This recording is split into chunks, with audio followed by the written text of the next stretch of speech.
신바람 사연 아파트. 오늘의 사연 시작하겠습니다. 안녕하세요. 결혼한 지 2년 된 30대 초반의 가정주부입니다. 대리효도라는 거 들어만 봤지 제 남편이 바랄 줄은 상상도 못했습니다. 그렇게 효자하고 싶으면 너나 실컷 하라고 던져주고 이혼했네요. 남편과 저는 소개팅으로 만나 1년간 연애 끝에 결혼을 약속했습니다. 궁합도 안 본다는 4살 차이에 사귀는 동안 큰 다툼도 한 번 없었습니다. 그렇기에 오히려 결혼을 안 하는 게 이상하게 생각될 정도였어요.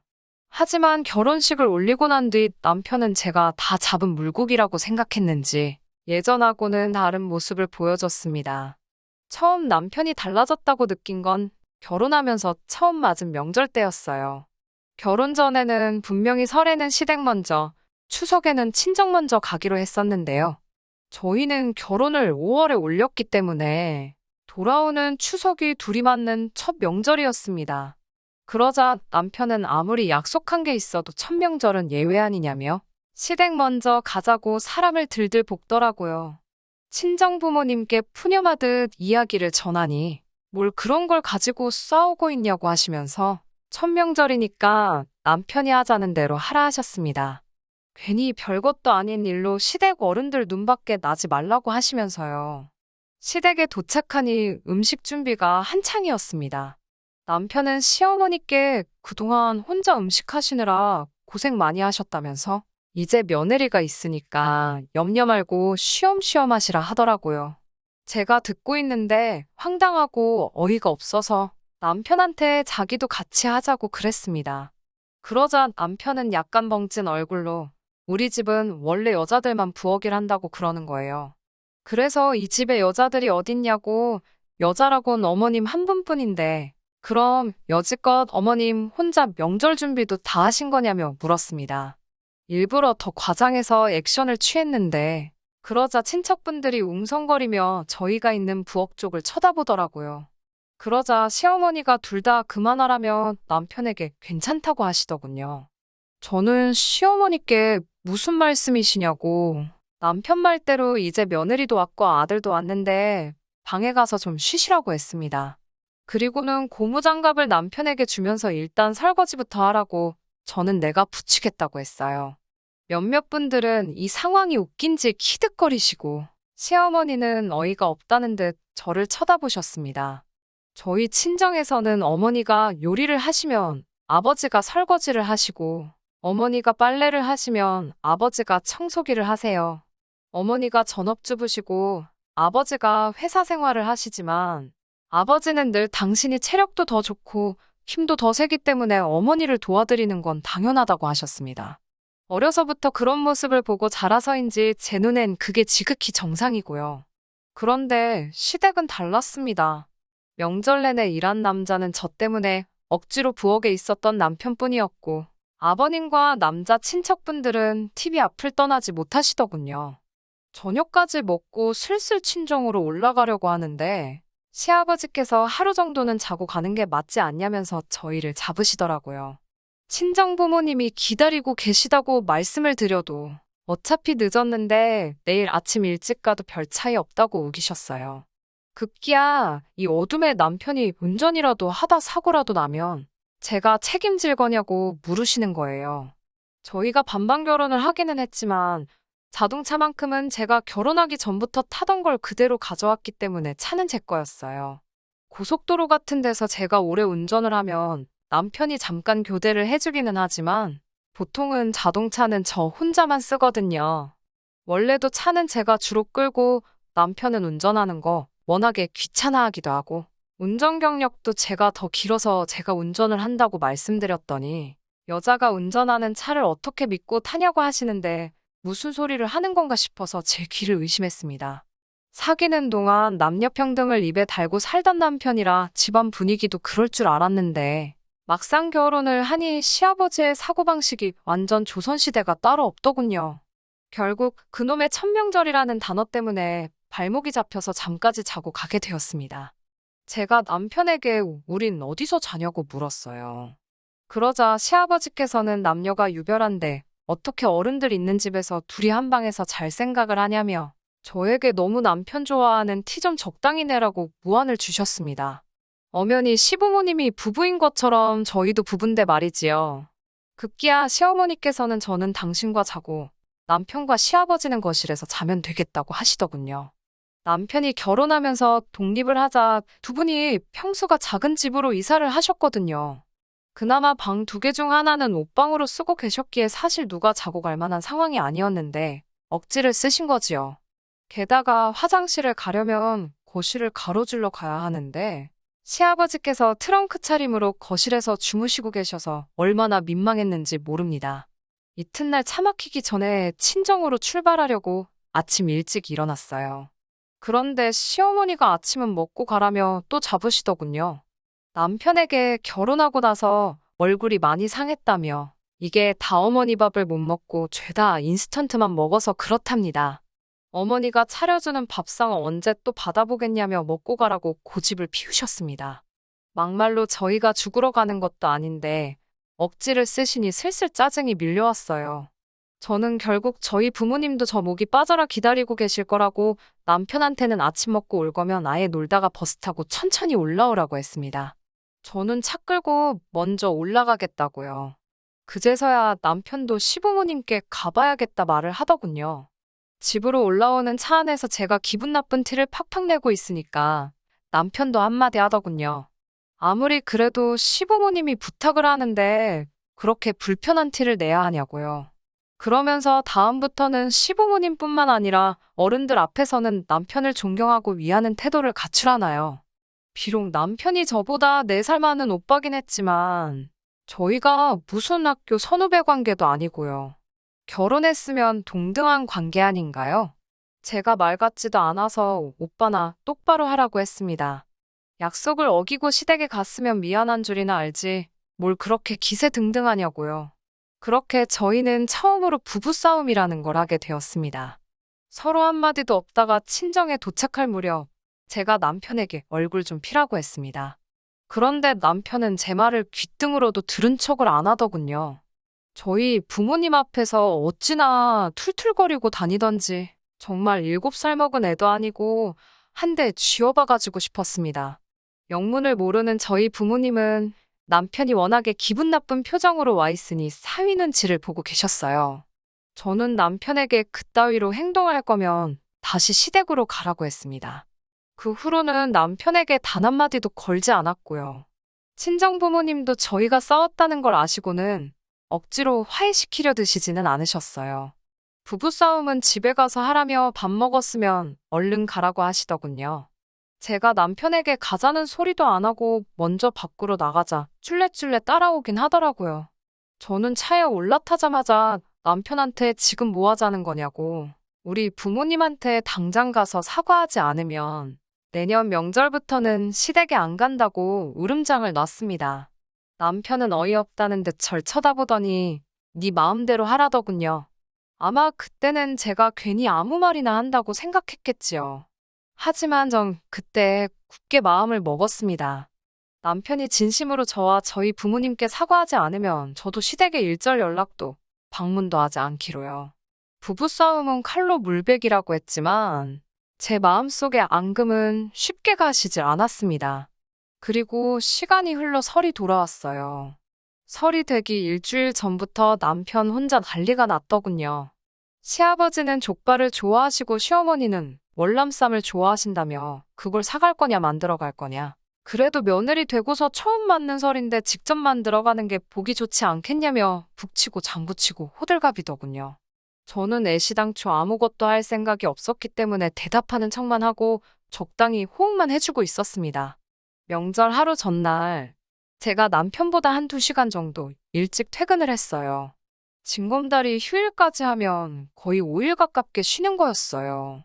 친정 부모님께 전화해서 내일 내려갈 건데 혼자 갈 거니까 사위 먹인다고 뭐 준비하실 필요 없다고 하니 그래도 남편하고 같이 와야지 왜 혼자 오냐고 하시더군요. 나는 우리 집으로 그 사람은 그 사람 집으로 각자 가야 될 곳으로 갈 거라고 하니 친정 부모님은 저희가 그렇게 합의를 했는 줄 아셨나 봐요. 그러면 우리 딸 오면 오랜만에 같이 산이나 갔다 올까라며 즐거워하시는데 동네 뒷산 가는 것만도 저렇게 기대를 하시니 그동안 자주 찾아뵙지 못해 죄송한 마음이 들었습니다. 사실 가깝다면 가까운 거리인데 직장 생활하랴 살림하랴 그러다 보니 자주는 못 가게 되더라고요. 얼마 지나지 않아 남편이 집에 왔어요. 남편은 차 막히기 전에 내려가야 되니까 새벽 5시쯤 출발하자고 그러더군요. 그러면서 음식은 어딨냐고 묻길래 뭔 야밤에 음식이냐고 잘 시간인데 배가 고프냐고 물었습니다. 남편이 무슨 생각으로 꺼낸 말인지 진작에 말뜻을 알아들었지만 일부러 모르는 척 했어요. 남편은 아무것도 준비를 안 했냐며 어이없단 식의 제스처를 취하더군요. 우리 부모님께 죄송하다고 했냐니까 무슨 이야기인지 기억도 못 하더군요.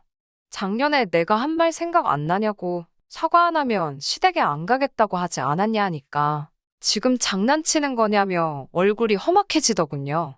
자기 체면은 어떻게 되냐면서요. 나는 우리 친정에서 체면 없냐고 따지니 여자가 무슨 체면이 있냐고 그러더군요. 남편이 저를 어떻게 생각하고 있었는지 정확히 알 수 있었어요.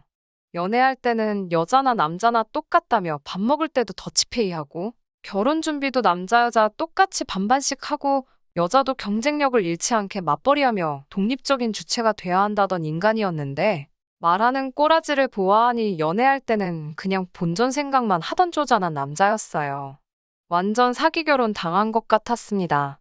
남편은 혼자분을 삭히지 못하고 씩씩거리다가 정말 혼자서 새벽에 시댁에 가버렸어요. 정이 떨어질 대로 떨어진 상황이었지만 괘씸하기도 하고 열받더군요. 그나마 차는 그대로 있더라고요. 어차피 차 키는 제가 보관하기 때문에 굳이 제 가방까지 뒤져가면서 차 키를 몰래 빼내지 않은 것 같았습니다. 그래서 제가 차를 몰고 친정에 갔습니다. 친정 부모님은 남편이 오지 않은 것에 대해서 조금 걱정하시는 눈치긴 했지만 그래도 저랑 같이 설을 보낼 수 있어서 좋다며 기뻐하셨어요. 그렇게 명절 연휴가 끝나가던 즈음에서 남편에게 전화가 걸려왔습니다. 미안하다고 사과라도 하려고 그러나 싶어서 전화를 받았더니 시어머니가 욕실에서 미끄러져 넘어지셨다며 지금 병원 응급실이라고 하더군요. 아무리 남편이 꼴보기 싫고 시댁이 싫어도 걱정은 되잖아요. 친정 부모님도 얼른 가보라고 하셔서 바로 병원으로 향했어요. 의사 선생님 말로는 나이도 있으신데다가 원래 뼈가 튼튼하지 못한 분이라서 좀 오래 입원해 계셔야 할 것 같다더군요. 남편이 자기는 출근해야 되니까 저더러 휴가 쓰고 시어머니 곁에서 병간호를 도우라더군요. 저도 엄연히 직장인이고 남편이 버는 만큼 버는데 어이가 없었어요. 남편은 그래도 여자는 여자가 돌봐야 하는 거 아니냐며 그런 게 며느리 도리라는 거예요. 저는 진짜 폭발할 것 같은 가슴을 한 번 더 부여잡고 그럼 그냥 간병인 부르라고 했습니다. 남편은 간병인이 얼마나 비싼 줄 아냐며 저더러 돈 낼 거냐고 묻더군요. 내 남편 머리에는 뇌가 아니라 우동사리가 들어있나 싶어서 그걸 왜 내가 내냐고 당신 어머니지 않냐고 하니까 감히 며느리가 남편을 낳아주신 분을 당신 어머니라고 부르냐며 노발대발하더군요. 남편이 자기가 사람을 잘못 봤다면서 이런 여자인 줄 몰랐다고 사기 결혼 당한 것 같답니다. 저도 그때는 이판사판이었어요. 누가 누구한테 사기 결혼을 운운하냐고. 나야말로 오빠가 이렇게 구시대적이고 구닥다리인 줄 몰랐다며 효도하고 싶으면 직접 하라고 소리를 질렀습니다. 병원에 있는 사람들이 다 저희를 바라보고 있더군요. 진짜 너무 쪽팔려서 그 길로 차 끌고 올라와 버렸습니다. 차를 끌고 가고 있는데 남편한테서 죽어라고 전화가 오더라고요. 빨리 차 돌려서 안 돌아오면 자기를 이제 아예 안 보고 사는 걸로 간주하겠다고 가당치도 않은 말로 저에게 겁을 주기 시작했어요. 네가 어디 나 없이도 살 수 있겠냐면서 뭐라 하는데 솔직히 하나도 무섭지가 않더라고요. 오히려 제가 당신도 시아버지도 시어머니 없이는 라면 하나도 못 끓이지 않느냐고. 당신 말대로 아예 안 보고 살 테니 2번 다시 연락하지 말라 말하고 전화를 끊어버렸습니다. 급한 대로 집에 가서 제 물건들과 필요한 것만 가지고 나와서 회사 근처에서 살고 있는 친구 집에서 머물기로 했어요. 남편도 시아버지도 한 번쯤은 불편한 걸 두 사람 다 겪어봐야 소중한 걸 깨닫겠지 싶었어요. 아무튼 친구 집에 머물면서 회사 나가고 그랬는데 남편에게 매일같이 오는 전화도 문자도 싸그리 다 무시해버렸습니다. 그러다 남편이 회사에 휴가를 내고 시어머니 병간호를 하고 있다는 사실을 전해 듣게 되었어요. 속으로 고소하다 싶었습니다. 과일도 깎아먹는 게 귀찮아서 껍질째 먹는 과일 아니면 손도 대질 않는데 다쳐 누워 계실 시어머니가 한편으로는 저 사람들한테 병간호를 받는다는 사실이 조금 안쓰럽기도 했지만요. 그리고 그날로부터 한 2주일쯤 지났을 때예요. 오전부터 모르는 번호로 자꾸 연락이 오길래 받았더니 남편이더라고요. 제가 자기 전화를 너무 피해서 핸드폰을 하나 더 개통했다며 이렇게까지 해야겠냐고 그러더군요. 자기가 반성 많이 했다면서 시어머니가 저 많이 보고 싶어 하신다고 한번 내려올 수 있겠냐고 물었습니다. 목소리도 예전보다 차분해지고 진심으로 미안해하는 눈치라서 전 정말 반성이라도 하고 있는 줄만 알았습니다. 어쨌든 진심이 담긴 사과를 받았으니 저도 모른 척하고 있기는 조금 그랬어요. 그래서 토요일 아침에 집으로 다시 돌아가서 시어머니가 좋아하시는 월남쌈도 만들고 그동안 제대로 챙겨 먹지 못했을 남편이 안쓰러워서 평소에 좋아하던 약밥도 했어요. 그렇게 2시간을 달려 병원에 도착했더니 한눈에 보기에도 처참한 몰골을 한 남편이 보이더군요. 시어머니는 저를 보자마자 이제 마음 고쳐먹고 지금이라도 내려와서 다행이라 하셨는데 무슨 말씀을 하시는 건지 잘 이해가 안 되더군요. 하지만 아프신 분한테 꼬치꼬치 따져먹긴 그래서 별말은 안 했습니다. 남편은 제가 해간 음식을 개걸스럽게 먹어치우고는 이제 선수교체 시간이라며 차키를 달라고 하더군요. 무슨 소리냐고 하니까 이제 자기가 서울 갈 차례고 제가 여기 있어야 공평한 거 아니냐고 하는 거예요. 남녀평등 모르냐면서요. 그래도 자기가 기사도 정신을 발휘해서 며느리가 해야 할 병간호를 지가 대신했으니 이제 저더러 제 책임을 지라고 했습니다. 그제서야 왜 사람은 고쳐 쓰는 게 아니라고 하는지 이해가 되더군요. 전혀 달라진 게 없었습니다. 제가 남편에게 연애할 때는 이런 사람인 줄 몰랐다 하니까 자기도 제가 이런 여자인 줄 몰랐다면서 다르게 뭐냐 하더군요. 옆에 있던 시어머니께서 다른 입원한 사람들은 딸이나 며느리가 와서 병수발 들어준다며 그게 너무 부럽다 그러셨다는 거예요. 아무리 그렇게 말씀하셨어도 안 되는 건 안 되는 거라고 했습니다. 그리고 나도 직장 다니는 거 모르냐고 하니까 그까짓 거 얼마나 번다고 유세냐고 나야말로 이제 더 쓸 휴가도 없고 하루빨리 회사에 돌아가야 한다고 그러는데 정말 더는 못 견디겠더군요. 저는 남편이 먹고 있던 약밥을 빼앗아 잔디밭에 집어 던져버리고는 이제는 진짜 끝이라고 이혼하자고 했습니다. 남편은 뭐가 그리도 당당한지 너는 이제 큰일 났다고 저를 겁주기 시작하더군요. 남편이 시어머니 병간호를 하는 동안 저는 짐 싸들고 집 나와서 별거를 하지 않았냐는 사실을 들먹이면서 여자가 집 나가서 가정에 소홀했으니 제가 파탄의 원인인 유책사유자가 되는 거 모르냐고 으름장을 놓더라고요. 저한테 이혼 소송을 걸어서 재산분할과 위자료로 제가 가진 모든 것을 뺏어버리겠다고 하더라고요. 어디서 그런 말을 들었냐고 물어보니 같은 병실을 쓰는 사람이 알려줬다고 합니다. 생각이 있으면 스스로 찾아보기라도 할 텐데 요즘 인터넷도 잘 되어 있어서 손가락 몇 번만 움직이면 그게 틀린 사실이란 것쯤은 순식간에 알 텐데 그런 노력조차 없이 잘 알지도 못하는 사람한테 들은 정보만 가지고 떠들어대니 우습지도 않더군요. 제가 집을 나갔던 건 사실이지만 집을 나가라고 먼저 말한 것도 남편이고 서로 간에 합의가 있었기 때문에 제가 친구 집에서 잠시 머물렀던 사실이 이혼 사유가 될 수 없다는 건 몰랐나 봐요.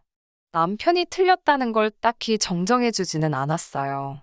재산분할 역시 혼인기간이 길지가 않으니 각자 가져온 만큼 다시 나누는 건데 정확하게 반반 결혼을 했으니 더 줄 것도 덜 줄 것도 없었어요. 오히려 결혼 초기부터 며느리돌이 운운하며 배우자의 의무만 강조하고 친구 집에서 머물면서 남편이 시어머니 병수발 안 들고 뭐하고 있냐고 보내던 문자들이 증거가 돼서 남편의 희망과는 다르게 남편에게 혼인 파탄의 책임이 인정되어서 위자료 청구 소송은 남편이 아니라 제가 하게 되었네요. 위자료라고 해봐야 안 받아도 그만인 적은 액수였지만 그동안의 정을 생각해서 합의하자며 구질구질하게 구는 꼬라지를 보아하니 안 받을 수가 없어서 탈탈 털어 받아냈습니다. 둘 사이에 아이가 있던 것도 아니고 요즘 이혼한 게 흠이 되긴 하나요. 지금은 당당한 돌아온 싱글이 되어서 살고 있습니다. 다른 건 몰라도 지금도 사람을 만날 때 가장 먼저 신경 쓰는 것이 바로 남녀평등을 운운하는 사람들입니다. 남녀평등 운운하는 사람 치고는 너무나도 이기적이었던 전 남편 때문인지, 정말 건강한 사고방식을 가지고 있는지, 아니면 전 남편처럼 자기가 유리할 때만 남녀평등을 운운하는 사람인지, 그것부터 유심히 살펴보게 되네요. 한편으로는 이러면 이런 대로 쭉 혼자 지내는 것도 나쁘지 않을 것 같다는 생각이 들 때도 있어요. 제 앞길에 새로운 인연이 있을지 없을지는 모르지만 벌써부터 걱정하지 말고 지금 당장은 저에게 주어진 상황을 즐기며 살아가 볼까 합니다. 끝까지 들어주셔서 감사합니다. 오늘의 사연은 여기까지입니다. 구독과 좋아요, 알람 설정 부탁드리고 더 좋은 사연으로 다시 찾아뵙겠습니다. 감사합니다.